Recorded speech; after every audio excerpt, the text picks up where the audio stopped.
পশ্চিমবঙ্গের কুমোরটুলি মৃৎশিল্পের মূল কাজের জায়গা। সারা বছরই এখানে পেশাদার মৃৎশিল্পীরা মাটির মূর্তি বানিয়ে উপার্জন করেন। তবে দুর্গাপুজোর সময়ের ব্যস্ততা ও কাজের অর্থনীতির দিক থেকে সময়টি খুবই গুরুত্বপূর্ণ। এই কুমোরটুলিতেই মৃৎশিল্পী হিসাবে কাজ করছেন মহিলারা। পুরনো ও নতুন প্রজন্মের পেশাদার মহিলা মৃৎশিল্পীরা তাদের অভিজ্ঞতায় ভর করে সাবেকি ও থিম নির্ভর দু ধরনের দুর্গা প্রতিমা নির্মাণের মাধ্যমে অর্থনীতির গুরুত্বপূর্ণ অংশ হয়ে উঠেছেন। আমি মালা পাল, আমি 14 বছর বয়স থেকে মৃৎশিল্পী হিসেবে কাজ করছি। নমস্কার, আমি রিমা পাল। আমি হচ্ছি প্রথম কুমোরটুলির মহিলা শিল্পী যিনি একাডেমিক্যালি মানে আর্ট কলেজ থেকে পাস আউট। আমি দীর্ঘ 8 বছর ধরে এই প্রফেশনে কাজ করছি। আমরা যখন এসেছি মহিলা হিসেবে তখন আমাদের ক্ষেত্রে একটু বাধা এসেছিল, কিন্তু এখন মানে মোটামুটি দেখো যারা কাজ করতে পারছে তারাও মহিলা শিল্পী, যারা কাজ ভালো জানে তারাও মহিলা শিল্পী।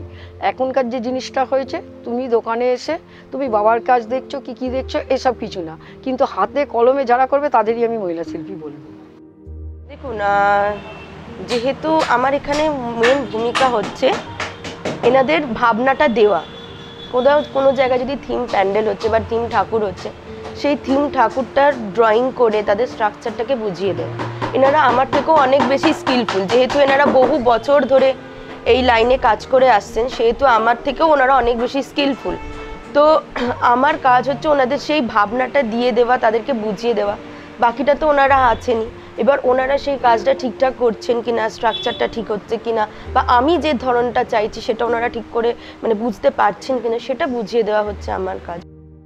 আমি যখন 14 বছর বয়সে এই দোকানে এসেছিলাম তখন আমার বাবা বলেছিল যে এখানে লেবাররা এখানে কাজ করে, ওখানে আমাদের ঘরের মেয়েরা এদের সঙ্গে কাজ করবে না। আমি বাবাকে বলেছিলাম কেন? বলছে না, আমার যারা বন্ধু বান্ধব রয়েছে বলেছে যে ঘরের মেয়েরা দোকানে আসবে না। তা সালটা ছিল 85, বাবা মারা গিয়েছিল। 86-এ আমি হ্যান্ডিক্যাপ দিল্লিতে মিউজিয়ামে চান্স পাই। তো আমি ওখান থেকে অনেক পরিশ্রম করে মালা পালতে হয়েছে। আমি 8 বছর ধরে মোটামুটি বাবার সঙ্গে বাবার স্টুডিওতে কাজ করছি।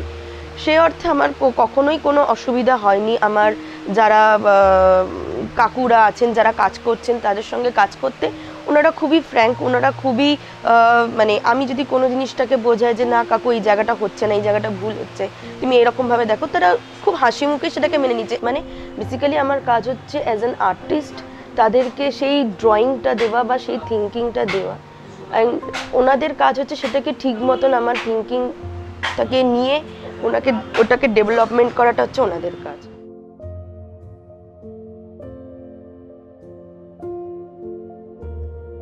আমাদের অর্ডারটা পয়লা বৈশাখ থেকেই অল্প অল্প করে শুরু হয়, কারণ আমাদের এই দোকানটা কোনো থামে না, বুঝেছো তো। এটা সব সময়ের জন্যই হয়, কারণ আমরা বাইরের কিছু দুর্গা করি, তো সেগুলো আগে না চলে গেলে এখনকার দুর্গাগুলো আমি দিতে পারবো না। যেমনি ধরো এখানে ফিনিশে রয়েছে দেখো গণেশ পুজোর গণেশ, আবার পেছনে যেগুলো দেখছো ওগুলো হচ্ছে লক্ষ্মী পুজোর লক্ষ্মীর তৈরি করা রয়েছে, কারণ যখন ঠাকুর বিজয়া হয়ে যায় দুর্গা ঠাকুর তখন আমাদের লক্ষ্মী করাটা সম্ভব হয় না, তাই জন্য এখন থেকে সব তৈরি করে রেখে দিতে হচ্ছে। আমাদের সাবেকি মূর্তি বেশি চাহিদা। সাবেকি প্রতিমার দাম সব রকম আছে, আমাদের 12,000 টাকা থেকে স্টার্টিং আছে 20,000 টাকা অবধি ছোট দুর্গা। একটা নবদুর্গা আছে, এটা কোথায় যাচ্ছে নবদুর্গাটা? বেনারস। পশ্চিমবঙ্গের বাইরে বলতে দেখো আমরা একটা শিকাগোতে পাঠিয়েছি, আমেরিকা গেছে, ইউএস গেছে, ইটালি গেছে, সব জায়গায় গেছে। বিভিন্ন দেশের আর্ট ফর্ম বা বিভিন্ন জায়গার যে আর্টিস্টরা যেভাবে কাজ করছে, তো তাদের নলেজ আর আমাদের ট্রেডিশনাল যে আর্টিস্টরা বা কারিগরেরা যে ধরনের কাজ করছে, এই দুটোর কম্বিনেশনে যদি নতুন কিছু সৃষ্টি করা যায়, তো সেটাই একটা আমার প্রচেষ্টা আছে। আমাদের বিদেশে বলতে গেলে এইবারে গেছে সুইজারল্যান্ড, পোল্যান্ড, জার্মান, কানাডা, তারপরে সিঙ্গাপুর, তারপরে আর কোথায় গেল, জাপানে গেছে, দুবাই গেছে।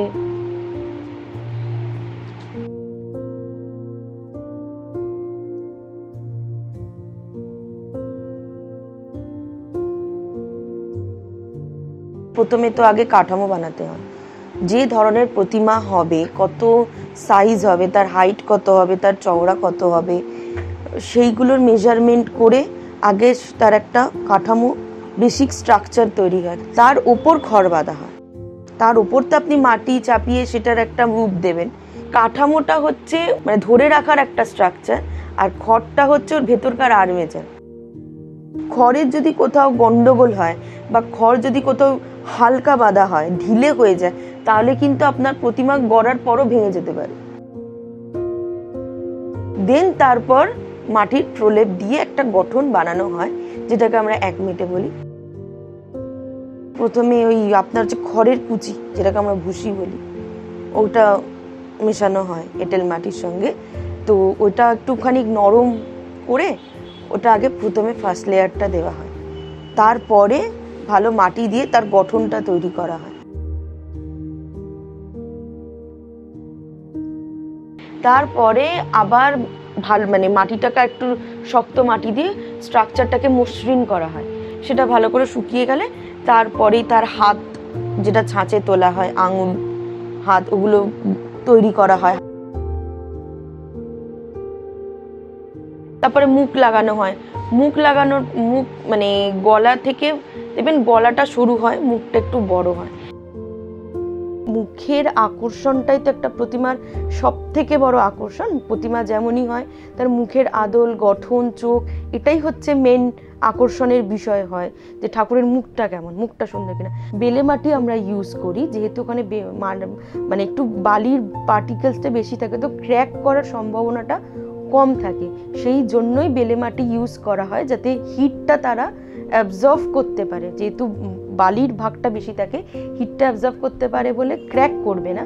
সেই জন্য বেলে মাটি মুখের ক্ষেত্রে বেলে মাটির ইউজটাই বেশ মানে হয়ে থাকে বেসিক্যালি। খড়ি মাটির রং দেওয়ার পর তার ওপর ওই হলুদ রং ব্যবহার করে, খড়ি মাটির সঙ্গে হলুদ রং অনেক জায়গায় মিশিয়ে যাতে রংটা ভালো ওঠে।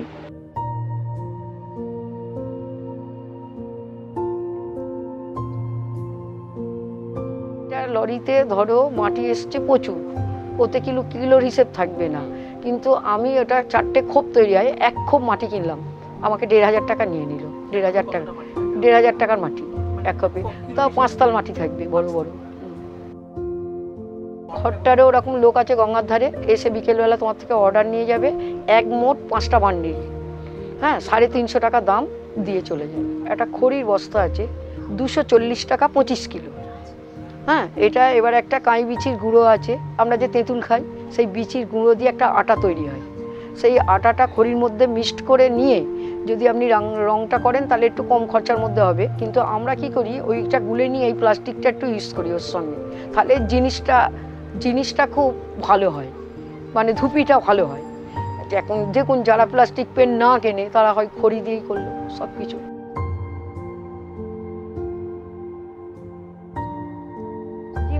থিমটা এসে আপনাকে একটা সাবিকি মুখের ওপর, এই মুখের ওপর থিম করতে বললো। আমরা বললাম মুখটা চেঞ্জ করব না, আমরা থিমটা করে দেবো। আপনি এই যে সিংহটা দেখছেন, এই সিংহটা এখন আমরা একদম সাবিকি আগেকার দিনের করেছি। এখন এই সিংহটা সামনে এরমভাবে বসিয়ে দিল, তার উপর ওষুধটা বসিয়ে দিল, তার উপর দুর্গাটাকে দাঁড় করালো, তাকে থিম বল। সাবিকি ঠাকুরের পশ্চার একই রকম হয় বলতে গেলে, কিন্তু যারা থিম বেস করছেন তারা বিভিন্নভাবে ঠাকুরের পশ্চার চেঞ্জ করছেন। অ্যানাটমিক্যালি অনেক বেশি স্ট্রং সাবেকি থেকে। সাবেকির একটা নিজস্ব গঠনের স্ট্রাকচার, সেটা বংশ পরম্পরায় চলে আসে, কিন্তু যারা থিম বেস ঠাকুর করছেন তারা ওই অ্যানাটমির দিকটাকে বেশি জোর দিচ্ছেন।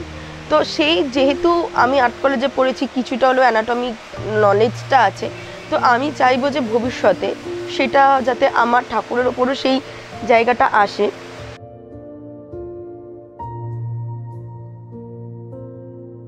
আমার একটা মেয়ে আসেনি এই লাইনে, উনি যে হাজব্যান্ড আছে ভেতরে, উনি, আর ওইটা হচ্ছে আমার মেজদা, ওর কাছেই আমি এখানে শিখেছি।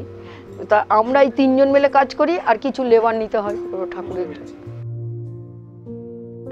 আমি নিজে স্বেচ্ছায় এই কাজে এসেছি, মানে সবাই কাজে এলেও হয় তারা ভালো সাজ বানাচ্ছে, নয় চোখ দিতে পারছে, কিন্তু যে মডেলিং সেন্স বা যে অ্যানাটমিক্যালি সেন্স বা আর্ট ফর্মকে বোঝা বা আর্টটাকে বোঝা, এখনো কিন্তু এই কুমোরটুলিতে এরকম মেয়ে নেই যারা এই জায়গাটা করছে। অনেকে আবার এই কাজটাই কি বলুন তো আসতেও চায় না, তার একটা কারণ হচ্ছে যে অনেক হেডেক। এটা একটা মেয়ের পক্ষে হয়ে ওঠাটা খুব সম্ভব নয়, সম্ভব নয় বলবো না, বাট অনেকটা ইজি নয়।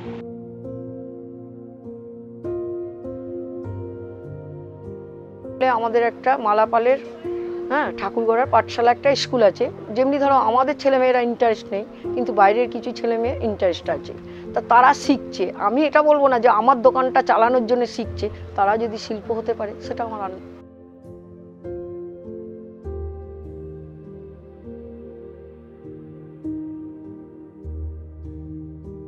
কুমোরটুলিটা তো কুমোরটুলির জায়গায় পড়েই রয়েছে, কিন্তু সরকার এসে কি বলতে পেরেছে হ্যাঁ আমরা লোন দেবো, লোন নিয়ে নেবো পরের বছর, কিন্তু ওরম করলে তো আমরা কারবারটা করতে পারবো না।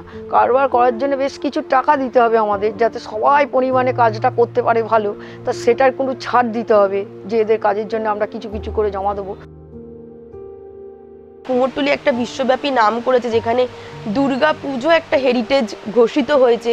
সেক্ষেত্রে দেখতে গেলে যে দুর্গা প্রতিমার হাব বলতে গেলে কুমোরটুলি, সেটা সারা বিশ্বে বিখ্যাত।